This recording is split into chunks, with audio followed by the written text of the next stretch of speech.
मेरे अध्यापक के लिए एक पाठ। मैं रामेश्वरम में मस्जिद गली में रहता था। रामेश्वरम अपने शिव मंदिर के लिए प्रसिद्ध है। रोज शाम को मस्जिद से घर लौटते हुए मैं मंदिर के पास रुकता। यहां मुझे कुछ अजीब सा महसूस होता था, क्योंकि मंदिर जाने वाले लोग मुझे शक की निगाह से देखते थे। शायद वे हैरान होते थे कि एक मुसलमान लड़का मंदिर के सामने क्या कर रहा है। सच्चाई ये थी कि मुझे मंत्रों का लयबद्ध पाठ सुनना अच्छा लगता था। मुझे उनका एक भी शब्द समझ नहीं आता था, लेकिन उनमें एक अजीब सा जादू था। और दूसरा कारण था मेरा दोस्त रामनाथ शास्त्री। वो मुख्य पुरोहित का बेटा था। शाम के समय वो अपने पिता के साथ बैठकर स्तोत्रों का पाठ करता था। बीच बीच में वो मेरी ओर देखकर मुस्कुरा भी देता था। विद्यालय में मैं और राम कक्षा में पहली बेंच पर एक साथ बैठते थे।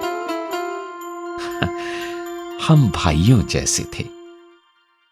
बस वो यज्ञोपवीत पहनता था और हिंदू था, जबकि मुसलमान होने के नाते मैं सफेद टोपी पहनता था। जब हम 5वीं कक्षा में थे, तब एक दिन एक नए अध्यापक हमारी कक्षा में आए। वे काफी सख्त मिजाज दिख रहे थे। अपनी हथेली पर बेंत ठकठकाते हुए उन्होंने पूरी कक्षा का चक्कर लगाया। आखिर वे हमारे सामने आकर खड़े हो गए और चिल्लाकर बोले, ए सफेद टोपी वाले, तुम्हारी हिम्मत कैसे हुई पुरोहित के बेटे के पास बैठने की? चलो फौरन सबसे पिछली बेंच पर जाओ। मुझे बहुत बुरा लगा। रोनी सूरत लिए मैं अपनी किताबें लेकर सबसे पिछली बेंच पर जा बैठा। छुट्टी के बाद राम और मैं दोनों ही चुपचाप खूब रोए। हमें लगा कि हम कभी दोस्त नहीं रह पाएंगे। उस दिन जब मैं घर लौटा तो मेरी सूरत देखकर पिताजी बोले, तुम रो रहे थे? क्या हुआ बेटा? मैंने पूरी बात उन्हें बताई। उधर राम ने भी अपने घर में ये बात बताई। अगली सुबह राम दौड़ता हुआ हमारे घर आया और बोला, पिताजी ने तुम्हें फौरन हमारे घर बुलाया है। मैं बहुत डर गया। मुझे लगा कि अब मुझे और डांट पड़ेगी। राम के घर हमारे नए अध्यापक को देखकर तो मेरी जान ही निकल गई। राम के पिताजी ने सख्ती से अध्यापक जी से कहा, जो कुछ भी हुआ उसके लिए आपको कलाम से माफी मांगनी होगी। मुझे विश्वास ही नहीं हो रहा था कि मुख्य पुरोहित अध्यापक जी को मुझसे माफी मांगने को कह रहे थे। वे कह रहे थे, ईश्वर की दृष्टि में कोई बच्चा किसी से कम नहीं है। अध्यापक होने के नाते आपका कर्तव्य है कि आप अपने छात्रों को उनकी अलग अलग पृष्ठभूमियों के बावजूद मिलजुल कर रहना सिखाएं। अब से आप इस विद्यालय में नहीं पढ़ाएंगे। अध्यापक जी ने तुरंत उनसे क्षमा मांगी और मुझे गले लगाते हुए कहा, कलाम, मुझे बहुत अफसोस है कि मैंने तुम्हारा दिल दुखाया। आज मैंने जीवन का एक बहुत ही महत्वपूर्ण सबक सीखा है। राम के पिताजी ने जब देखा कि अध्यापक जी को सचमुच अपने किए पर खेद है, तो उन्होंने उन्हें विद्यालय में पढ़ाना जारी रखने को कहा। राम और मैं फिर से पहली बेंच पर बैठने लगे। हमारी दोस्ती आज भी बरकरार है।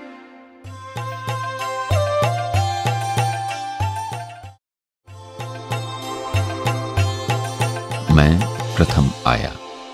दूसरा विश्व युद्ध बस खत्म ही हुआ था और भारत उत्सुकता से अपनी आजादी का इंतजार कर रहा था।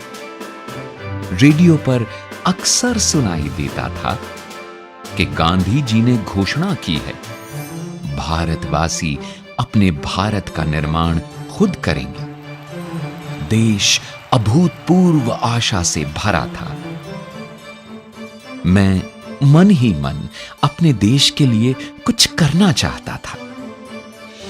इसके लिए किसी अच्छे विद्यालय में पढ़ना जरूरी था।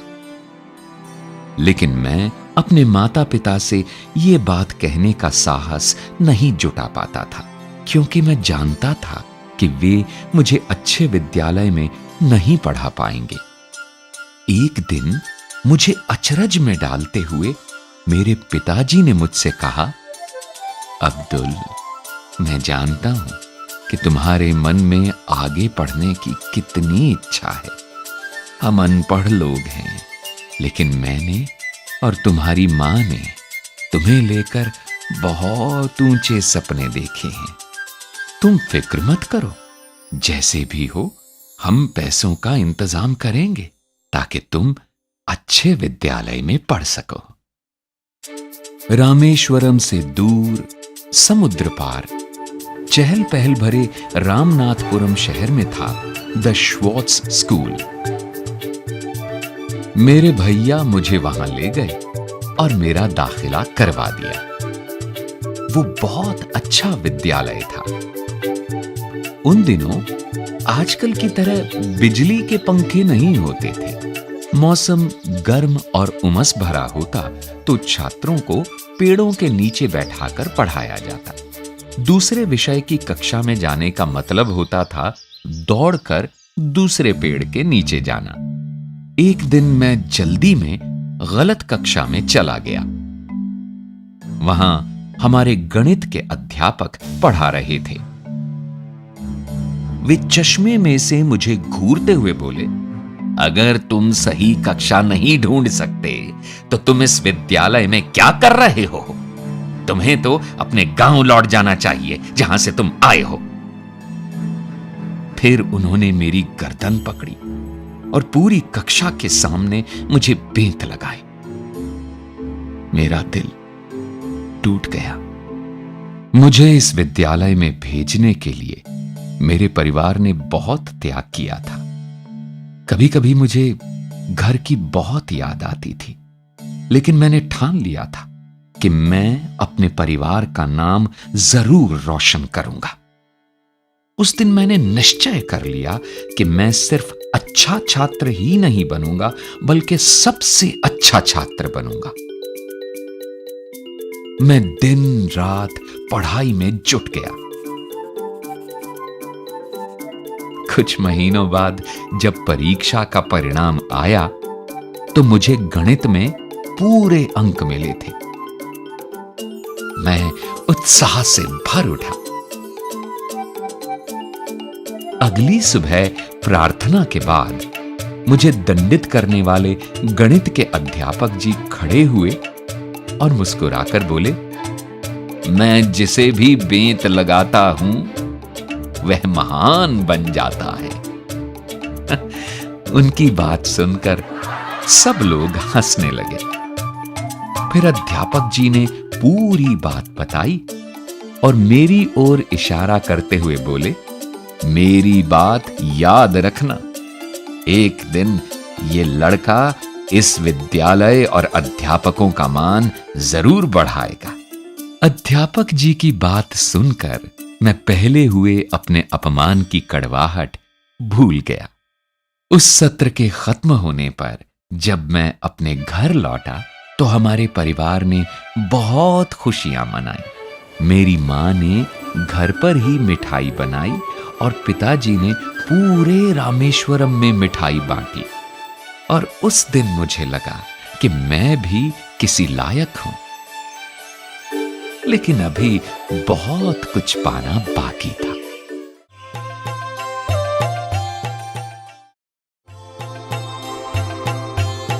फाइटर जेट का डिजाइन बनाना। बचपन में रामेश्वरम में मैं और मेरे दोस्त विद्यालय से पैदल घर वापस आया करते थे। हम रोज गांव के तालाब के किनारे कुछ देर रुकते। मेरे दोस्त तालाब की लहराती सतह पर कंकड़ फेंकने का अभ्यास करते और मैं बैठा सारसों और समुद्री पक्षियों को आकाश में उड़ान भरते देखता। उनकी उड़ान देखते हुए मैं भविष्य के सपनों में खो जाता था। जैसे जैसे मैं बड़ा हुआ, मुझे अपना लक्ष्य स्पष्ट दिखाई देने लगा। मेरी समझ में आ गया था कि अपने सपने सच करने के लिए मुझे इंजीनियरिंग की पढ़ाई करनी होगी। मद्रास इंस्टीट्यूट ऑफ टेक्नोलॉजी तकनीकी अध्ययन के लिए दक्षिण भारत में सबसे अच्छा संस्थान था। मैंने बड़ी मेहनत से पढ़ाई करके स्कॉलरशिप हासिल की ताकि मैं इस संस्थान में पढ़ सकूं। उस दिन मुझे अपना लक्ष्य और भी साफ दिखाई देने लगा जब मैंने MIT में कदम रखा। MIT के परिसर में 2 बड़े विमान प्रदर्शन के लिए रखे गए थे। मुझे अच्छी तरह याद है कि बाकी छात्रों के छात्रावास में चले जाने के काफी देर बाद तक भी मैं विमानों के पास बैठा रहता था। इनके निर्माण और डिजाइन ने मेरा मन मोह लिया था और मेरे मन में भी किसी दिन ऐसा ही विमान बनाने का सपना जागने लगा था। इंजीनियरिंग की पढ़ाई के दौरान आखिरी प्रोजेक्ट के लिए मुझे कक्षा के 4 और साथियों के साथ मिलकर एक फाइटर जेट विमान डिजाइन करने को कहा गया। हमने काम आपस में बांट लिया। एक दिन मेरे काम की प्रगति की जानकारी लेने के बाद हमारे अध्यापक ने मुझसे कहा, अब्दुल, मैं तुम्हारी कार्य योजना से सचमुच निराश हुआ हूं। मैंने तुमसे कहीं बेहतर काम की अपेक्षा की थी। मैंने उन्हें कई कारण बताए, लेकिन उन्होंने मेरी एक न सुनी। आखिर मैंने विनती की, सर, मुझे 1 महीने का समय दीजिए। मुझे विश्वास है कि मैं बेहतर डिजाइन बना लूंगा। उन्होंने मुझ पर नजर डाली और बोले, देखो नौजवान, मैं तुम्हें 3 दिन दे रहा हूं। अगर सोमवार की सुबह तुमने मुझे इससे बेहतर डिजाइन न दिखाया तो शायद तुम्हें अपनी स्कॉलरशिप से हाथ धोना पड़ेगा। मैं स्तब्ध रह गया। मेरा भविष्य, मेरे सपने स्कॉलरशिप पर टिके थे। उसके बिना मैं कुछ नहीं कर पाता। मेरे पास डट कर काम करने के अलावा कोई चारा नहीं था। उस रात मैंने पलक तक नहीं झपकाई। अगली सुबह बस घंटे भर आराम किया, जरा सा कुछ मुंह में डाला और फिर काम में जुट गया। रविवार की सुबह मैं काम खत्म कर ही रहा था कि अचानक मुझे लगा जैसे मेरे पीछे कोई खड़ा है। मुड़कर देखा तो पाया मेरे अध्यापक मेरी ड्राइंग को बड़े ध्यान से देख रहे थे। मेरे काम को अच्छी तरह जांचने के बाद उन्होंने मेरी पीठ थपथपाई और बोले, मैं जानता था कि काम पूरा करने के लिए बहुत कम समय देकर मैंने तुम पर दबाव डाला, लेकिन मैंने कभी उम्मीद नहीं की थी कि तुम इतना बढ़िया काम कर दिखाओगे। अध्यापक जी की बात सुनकर मुझे इतनी राहत और खुशी मिली कि मैं भूल ही गया था कि पिछले 3 दिनों में मैं खाना सोना सब भुलाकर काम में जुटा रहा था। न सिर्फ मेरी स्कॉलरशिप जारी रही, बल्कि मद्रास इंस्टीट्यूट ऑफ टेक्नोलॉजी की परीक्षा भी मैंने बहुत अच्छे अंकों से पास की। मैं विमान का डिजाइन बनाने का अपना लक्ष्य पाने में सफल रहा था और अब विमान उड़ाने के अपने सपने के भी बहुत करीब आ गया था। मैं सोचकर ही उल्लास से भर उठता था कि बचपन में देखे समुद्री पक्षियों की तरह मैं भी जल्द ही आकाश में उड़ान भर पाऊंगा।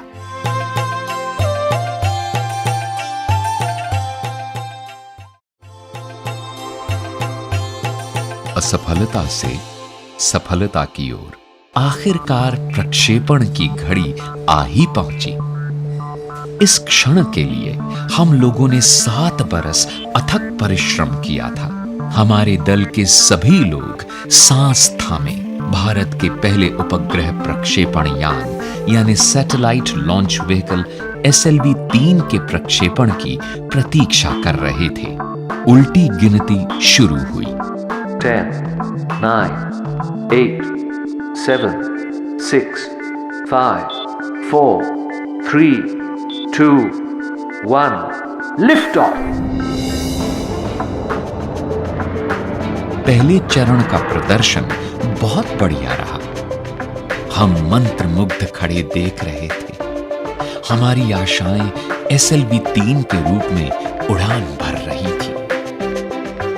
अचानक जैसे सपना टूटा, दूसरा चरण नियंत्रण से बाहर हो गया और 317 सेकंड बाद उड़ान समाप्त करनी पड़ी। पूरा ढांचा समुद्र में जा गिरा। हमारी आशाएं धराशायी हो गईं। एक पल जादू था और दूसरे ही पल गहरी हताशा। हम में से ज्यादातर के लिए यह घटना एक बड़ा सदमा थी। मैं क्रोध और हताशा से भर उठा। एक संवाददाता सम्मेलन का आयोजन किया गया था, जिसमें प्रक्षेपण की असफलता के कारणों पर चर्चा होनी थी। मैं SLV-3 की असफलता के लिए खुद को जिम्मेदार मान रहा था और मन ही मन डर से कांप रहा था। मैं जानता था कि संवाददाता सम्मेलन में मेरी और मेरे दल की खूब आलोचना होगी, लेकिन हमारे संगठन के अध्यक्ष प्रोफेसर सतीश धवन ने मुझसे माइक ले लिया और आत्मविश्वास के साथ सभी प्रश्नों के उत्तर दिए। उनके अविचलित रहने और विचारों की स्पष्टता से मैं सचमुच बहुत प्रभावित हुआ। प्रोफेसर धवन ने कहा, यह अभियान बहुत जटिल होते हैं।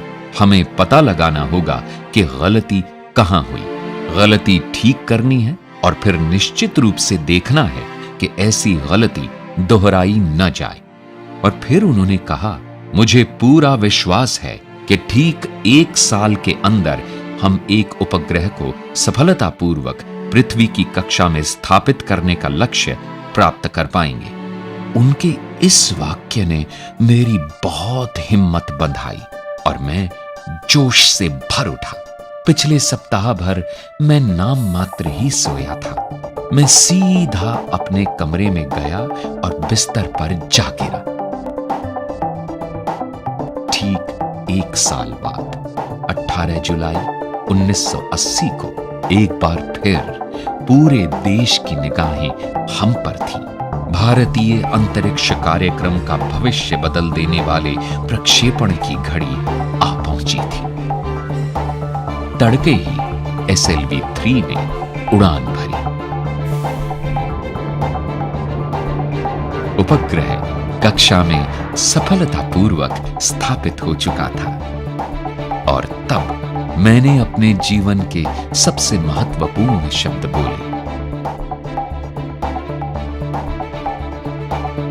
Mission director calling all stations. सभी चरण सफलतापूर्वक पूरे कर लिए गए हैं और उपग्रह रोहिणी अब अपने ग्रह पथ में है। चारों ओर से उल्लास भरी आवाजें उठने लगी। जब मैं इमारत से बाहर निकला तो मेरे सहकर्मियों ने मुझे कंधों पर उठा लिया और जुलूस बनाकर प्रक्षेपण स्थल की ओर ले चले। वो मेरे जीवन का सबसे गर्व भरा और सबसे सुखद क्षण था। मुझे अपने दल पर बहुत गर्व हुआ। पूरा देश उत्साह से भर उठा। भारत उपग्रह प्रक्षेपित करने की क्षमता से संपन्न देशों के छोटे से समूह में शामिल हो गया था। हर अखबार के पहले पृष्ठ पर उपग्रह के सफल प्रक्षेपण की खबर थी। एक बार फिर संवाददाता सम्मेलन हुआ। मैंने प्रोफेसर धवन से अनुरोध किया कि संवाददाता सम्मेलन वे ही संबोधित करें, लेकिन इस बार उन्होंने माइक मेरी ओर करके मुझे ही प्रश्नों के उत्तर देने दिए। उन्हें पता था कि इस परियोजना पर मैंने कितना श्रम किया है और उन्हें लगा कि प्रश्नों के उत्तर मुझे ही देने चाहिए। उस दिन मैंने सीखा कि दल का नेता अपने दल का मार्गदर्शन कैसे करता है। वो असफलता का दोष खुद लेकर सफलता का श्रेय अपने दल को देता है। मैंने मन ही मन सोचा कि काश किसी दिन मैं भी ऐसे ही अपने दल को प्रोत्साहित कर पाऊं।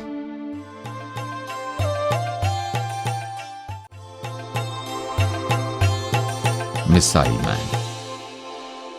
अखबारों में अग्नि मिसाइल की बार बार असफलता और उसके परीक्षण में हो रही देरी की काफी चर्चा थी। अंतरिक्ष विज्ञान के क्षेत्र में ऐसी देरियां होती ही रहती हैं, लेकिन देश ये बात समझने को तैयार नहीं था। अपनी समस्याएं हमें खुद ही सुलझानी थी। लोग अपने अपने ढंग से देरी का मतलब निकाल रहे थे।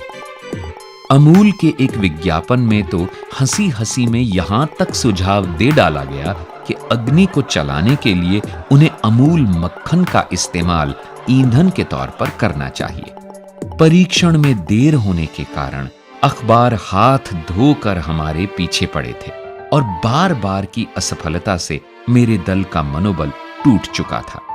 मुझे वे अनेक अवसर याद आए जब हमारे दल के नेताओं ने हमारा मनोबल बढ़ाया था। मैंने सोचा कि क्यों ना मैं भी ऐसा ही कुछ करूं। मैंने एक सभा आयोजित करके अपने दल के 2000 सदस्यों को संबोधित किया। हमें एक महान अवसर दिया गया है। सभी बड़े अवसरों के साथ बड़ी चुनौतियां भी जुड़ी होती हैं। हम हिम्मत नहीं हार सकते। हमारे देश को हमसे कम इतना तो मिलना ही चाहिए। मैं बात खत्म कर ही रहा था कि अनायास मेरे मुंह से निकला, मैं वादा करता हूं कि अगले परीक्षण में अग्नि का प्रक्षेपण सफल रहेगा। मेरा दल अचानक ऊर्जा से भर उठा। नए जोश से भरकर मेरे दल ने जबरदस्त इच्छा शक्ति दिखाते हुए बड़ी लगन से काम किया।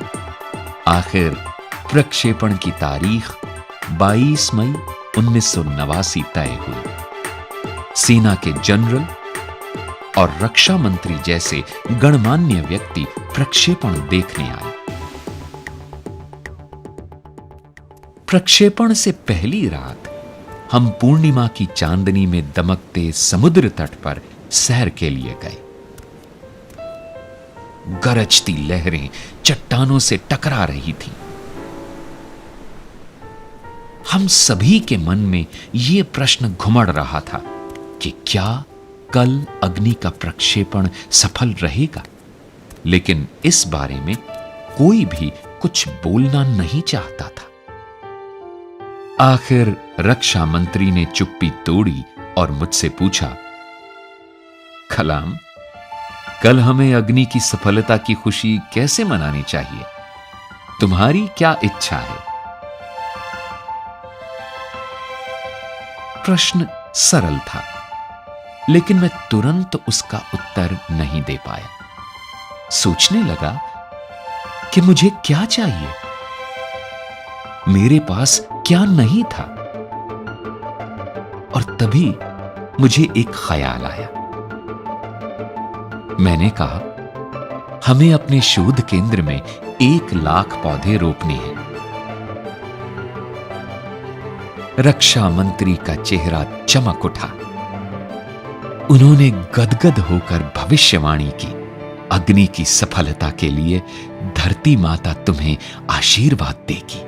कल हमें सफलता जरूर मिलेगी।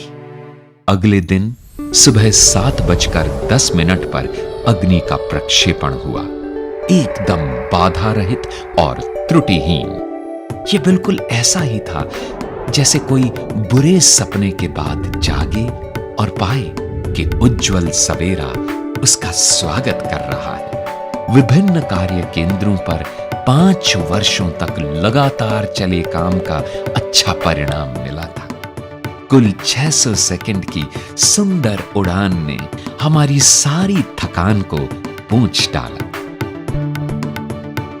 बरसों की मेहनत की ये अद्भुत परिणति सामने आई थी। ये मेरे जीवन के महानतम क्षणों में से एक था और हमेशा रहेगा।